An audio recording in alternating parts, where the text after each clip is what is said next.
How is everybody today? Everybody good? Good. Awesome. Yeah, credit Georgia Tech. They played well enough. They played a little bit better than we did today. I thought our bullpen was outstanding. Gave us a legitimate chance to win the game. That was the biggest plus, and our defense was, for the most part, really good. That backhand by Cooper probably makes that play 99 out of 100 times. So really, I felt like that game was in our grasp. I thought our bats absolutely stunk the innings 5th through 9th, especially against Patel. He was throwing one pitch. So we'll get better off that. But again, won the series, 2 really good teams, so we'll take it and we'll move on. You said after Clemson that you can't just get it done with 6 pitchers. Mm-hmm. You need a few more. This is still one of the best lineups in the country. Just how big was it for both Jackson Rose and Cam Seagrace to have experience in that position and then shut them down? Yeah, I mean, we struck out the most, I think, in any game of these 3 games, if I am correct. Is that right? 10 today? I think. I don't know off the top of my head, but I think that's right. But early on, you know, I think Folger, you had 4 walks and 5 hits. So when that's the case, it's hard to hold a team like that down.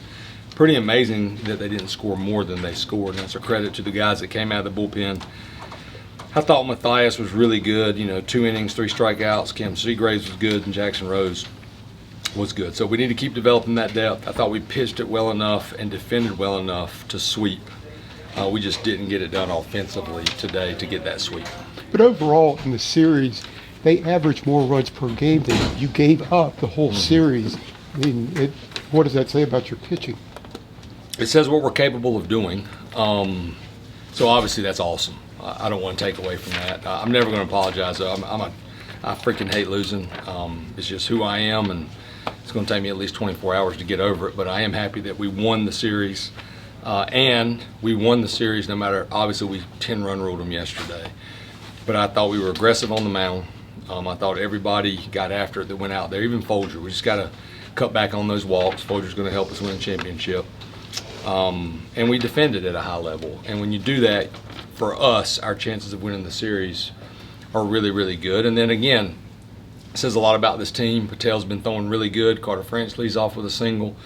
Jake Schaffner leads off with a single. Gavin Galler's got the count 3-0. Unfortunately, Patel won that battle. And then Hull hit a hard, great play by the first baseman, and Macon just got under that ball a bit. So our guys are going to play those 27 outs, which obviously that makes me proud of them and proud of the weekend. You talk about defensively, specifically Gavin's playing the 8th to get Will Baker out. Yeah, what a play. That 4-3, just what did you see? He just had a ton of great plays. I mean, he made some plays because the wind was tough today. That's Gavin. He's a playmaker.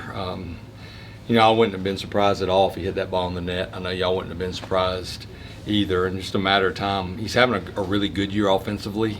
I'm sure Gavin's going to tell you he's not satisfied with where he is. So that's a great thing for our team because he's going to only, get better. But that's why we have won so many games. We've been really strong up the middle. Our catching has been outstanding.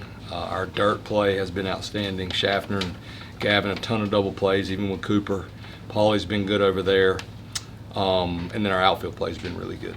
French at the plate, he struggled a month ago, and now he's come on for you, and the defense he provides. Yeah, I mean, not surprising. The kid's just consistent. He works his tail off. Phenomenal leader, phenomenal teammate, and he's not scared. He just had an offensive slump like a lot of people have, and he fought through it. Again, made a little bit of a swing change with Coach Wiersbicki and got in the ground more, able to stay on off-speed pitches better because he could hit anybody's fastball.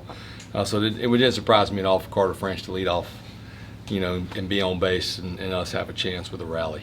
Over the last month, there have been some really strong bright spots for Seagraves. Just kind of, what is the key to getting that consistency like this? Strikes. Yeah, I mean, that's Cam's thing. If he's getting ahead of the count in the count, he's tough. Credit to Coach Gaines today as well, using the changeup more, even to right-handed hitters. He had a big strikeout with that changeup. So he has 4 pitches, but those 4 pitches don't help you, and stuff don't help you if you're 2-0, 3-1. Because his command's still not where it needs to be to pitch in those counts. He can be fine in a 1-1 count, a 2-2 count, and he can even win a 3-2 count, but he can't be in the 1-0, 2-0, 3-1 counts. You've put Cam in a big situation against a big lineup before. Last year at Florida State, obviously a little bit different, but you're going for the sweep.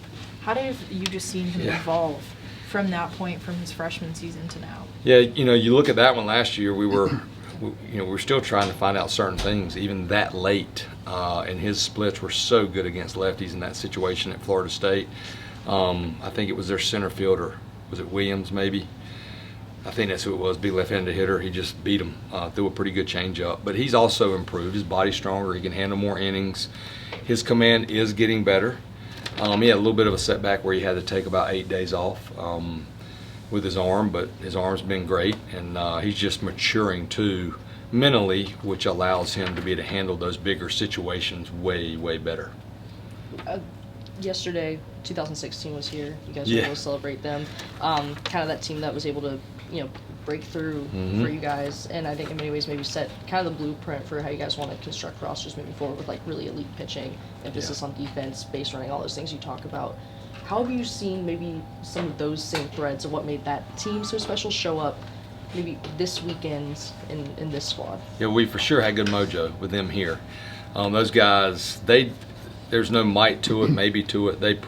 Obviously we've had great teams here. Yes. Some of the players that have played here have been unbelievable. But that team, UNC had not been to Omaha since 1989 and not hosted a regional since 1989, if I'm correct. And that team doing what they did and then continue to do it, led by the older guys on that team, the Hovises and Millers and Bards and Danfords and Woodards and all those, and they stayed. Some of them were back in 2007.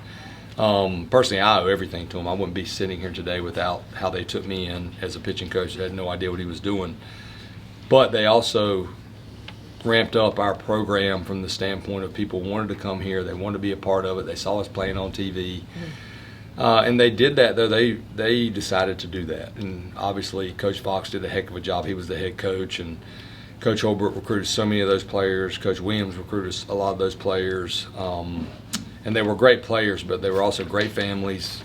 They were really, really close. Andrew Miller said it best. We had a dinner last night. He said, the best teams I've ever been on. First of all, he said the most fun I've ever had playing baseball was that year. And he played 16 years in the big leagues. But he said every great team he's played on, they love each other and they have just a blast playing. So that's the one thing I see in this team. I think they're really close. I think they care about each other, and they're starting to learn to have fun when they go out there and just whatever happens, happens. You made the lineup change. You played 3 games, well, UNCW, but you played 3 games this weekend. How would you assess that move that your system tied you into? I mean, really good. I feel like we're getting more base runners out there. The more base runners you get out there, the more they're going to be driven in. We did a better job with runners in scoring position. We did a better job with runners on third with less than 2. We even made another change yesterday and moved Howe up to the 6 hole because we felt like he's been handling left-handed pitching. So yeah, that's not surprising. I say it all the time. I have the best coaching staff in the country. They're the reason we have so much success. The head coach just gets credit, but I'm glad they taught me into making that change. A lot can be said just about the success of just the pitching staff this week against such a high-powered offense, right, in Georgia Tech. You guys had so much roster turnover going to the portal for guys in the field, but a lot of kind of homegrown, high school recruited talent in terms of your pitchers. How do you see maybe this weekend again what they're able to do against an elite team like Georgia Tech is almost like a proof of kind of concept for you guys? Yeah, definitely. I mean, don't get me wrong. If there's a really good pitcher on the portal, we're going to go after them and try to get them. But, you get these high school kids that are ultra talented. Pitching's pitching. If you're a senior in high school or if you're a junior and you're 90, 92 and you have 4 pitches and you have command, that usually doesn't change. So you prefer to get those high school guys. The bat's so much harder. The physicality of position players, it's pretty hard to get in there and stay in there as a position player in the world of the transfer portal. But from the pitching standpoint, that is our backbone. That's what we're trying to do. We're trying to get the elite pitchers to come to North Carolina, stay 2 years if they're draft eligible, stay 3 years. I mean, if they stay 4, that'd be great too. But sometimes when you get offered $5 million, you don't stay that 4th year. But that's what we want to try to do. And also credit to our administration for stepping up and and allow us to have another pitching position where Coach Howell and Coach Gaines can work together with we don't miss anything, no rock is unturned, and Now with all the technology, it takes that, and those guys do a great job working together to help those guys reach their goals. And y'all are seeing it right in front of you. You know, Globe's gotten better as he's moved along already. Rose is getting better. McDuffie's better. See, all these guys keep improving. So that's a big recruiting pitch. You know, we feel like our development is something that we have to hang our hat on, and the guys have to get better in your program if you're going to win championships. Thanks, Coach. Thank y'all. Thanks, Coach. Hey, Pat stats, point to the passer, point to the passer.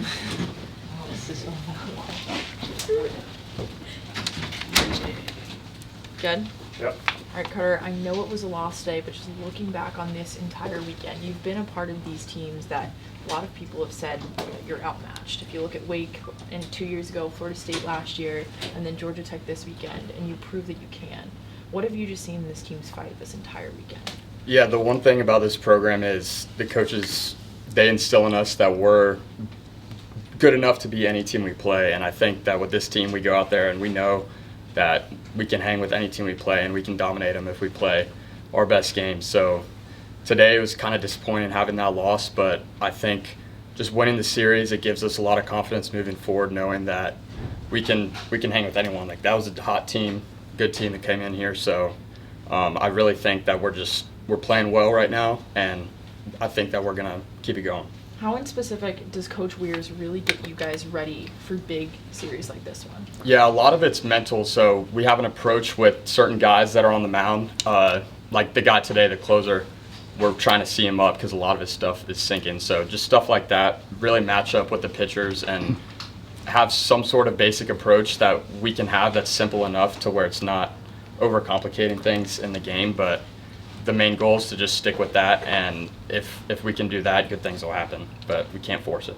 This team has like a never say die mentality. I mean, even down to the ninth inning, you had base runners, you have the tying run at the plate. Just how have you seen that permeate throughout this entire season? Yeah, the one thing about this team is we're gritty, and I think that we never feel like we're out of a game because we have guys that can step up, and we know that if we stick with the mentality that we don't have to do it by ourselves, we can just pass it along to the next guy. And a lot of that is because we've come so close as a team and just kind of gelled together, especially over the last month and a half. That really just helps late in the game just to never give up, like you said. If I can take you back quickly to the Clemson series, that catch you made over the wall to end, I believe, the 14-inning one. Can you just take me through that? Yeah, I wasn't really worried about the wall at first. I was just trying to go catch the ball like I always do when the ball's in the air, and the wall, I looked down, it's right on me, and I don't know, I kind of just reached over and grabbed it, and I didn't think it was that crazy of a play until I watched it back, and it was pretty cool to see that afterwards, yeah. With the confidence of the team, when you and Jake lead off the ninth with singles, Yeah. did the vibe feel like the good rally was coming here? Yeah, the vibe was good. I mean, all I'm thinking in that situation is to get on base, and that's my job at the bottom of the lineup, is just to get on base for those guys at the top because they've been smashing it lately. So I think Jake and I were both trying to do that, and yeah, it felt good. The crowd was getting into it. It was a shame, just like tough at-bats happen, you know, like it's baseball. But it was tough that we didn't get it done, but I think that the momentum was definitely there, and if we just keep doing the right things like we did, it's gonna happen. You guys were able to celebrate the 2016 here. They were at the game yesterday. I understand there's maybe some sort of like dinner last night with them. I'm just curious what it's been like having them around, and maybe something that you took from that, anything that they said to you that stood out. Yeah, having them around is great. They're honestly like heroes to us. I mean, that was, 20 years ago? So we hear about that team all the time. I mean, Coach Forbes mentions them to us in meetings, like constantly compares us to them, just how they were a tough team. Kept battling, they were counted out at times, and just kept fighting. So yeah, having them here was huge. And we actually, the other day in the players line, we watched that last game when they beat Alabama to go to Omaha, and they had the whole game on CD, and we put it in the Xbox 360 and watched like the last 2 innings, and it was pretty cool to watch and listen to Coach Fox go through the game, and just from a coach's point of view, just how that team was and how they fought. Yeah, I know that Flax around like the program, the team a lot. Was it? I don't know if you'd seen that game or seen the highlights. I mean, it's played a lot, but Oh, yeah. was it different? Maybe like watching that as a team, especially. I mean, that was a really big game for him. Yeah, in particular. it's exciting because you want to relive those moments, like yourself, it's cool to see it, but it's honestly extra motivation because that's the standard here. Is we get to Omaha and we're looking for our first national championship, and this team has a great shot to do that. So, I mean, if anything, it builds us up and encourages us to do so. And quick follow-up really quick, when was this again that you guys watched the video? I think it was either before. I think it was before the game on Friday. Okay, so like Yeah. this week. This Cool. week, yes. Carter, for you personally, I mean, defense is obvious, but you struggled at the plate, and then you got to watch a couple games from the bench, and now you've come back and gotten back in the groove. Just sort of walk us through that process in the last couple weeks for you to get back at it. Yeah, I was struggling at the plate. I think at the beginning of the year, I hit some balls in my head that I wish fell, or found a spot, hit some balls hard, and then mentally I think I was just trying to do a little too much. Like, I know my role on this team is to get on base, especially if I'm hitting at the bottom of the lineup. So I think I was getting a little away from that, trying to play a little outside of my game and just work in the cages. You know, it takes time. It's a long season, and it's not hard. It's not easy to hit. So just keep working and seeing pitches, and just stay relaxed and try to not lose confidence. Did you make any mechanical adjustments in that process, or was it really just all mental? Nothing crazy, just a few little things to feel more comfortable in my setup in the box, but I wouldn't say anything major in my swing. But a lot of that went on in the off season, like big swing adjustments. What did you do in the off season to adjust your swing? I shortened up a little bit in my setup. I used to be pretty wide, so I was really trying to feel my back hip more and keep that good direction moving forward. A lot of times I like to fall over the plate, so I was really just trying to feel myself, stay in my butt, so I can stay back through the pitcher. Do you think that's helped you put more balls in the air? You talked about balls not falling at the beginning. We saw you hit a ton of fly balls and line drives, right to guys, but you had the power on it. Yeah, I think so. I think since I don't have that much power, like hitting balls in the air, if they're not going to go out, it's an out. So just trying to hit the ball hard on a line, staying at the shortstop, that's going to help this team win the most games. When you're having those struggles, obviously I know coaching staff a big part of probably helping you get out of that slump. But I wanted to ask about the Traject pitching machine. Been a cool new addition for you guys. How, if at all, did you use that to help you in training? Yeah, Traject's great. It's great to have guys, especially right when we're about to see them live in a game, just to see how their pitch shapes look before we get out there, and instead of seeing it for the first time out there, we see it before in the cage. So that for me is the biggest help that it has, is just tracking pitches and knowing where we want them to start, where they're going to end up, and seeing certain arm slots if guys are a little funky, lefty versus righty, knowing where to stand in the box. It helps with everything in the game, hitting.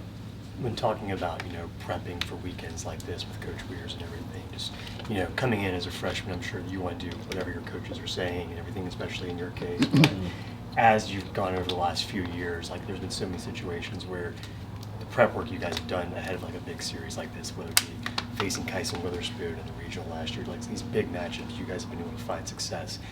What's that kind of like, watching that evolution as a player, being like, oh wow, like he really knows how to get us in the right spots for these? Oh yeah, I mean, all these coaches most of them have played here, so we have that trust that they've been in our shoes and they know what it's like to be a player, and they know that it's not easy to be successful all the time, and we have to find things that we can repeat and do over and over and over again to where it's going to give us the most success in the long run. So it's easy to trust our coaches because they've been in our shoes, they've been there, and yeah. Thanks, Carter.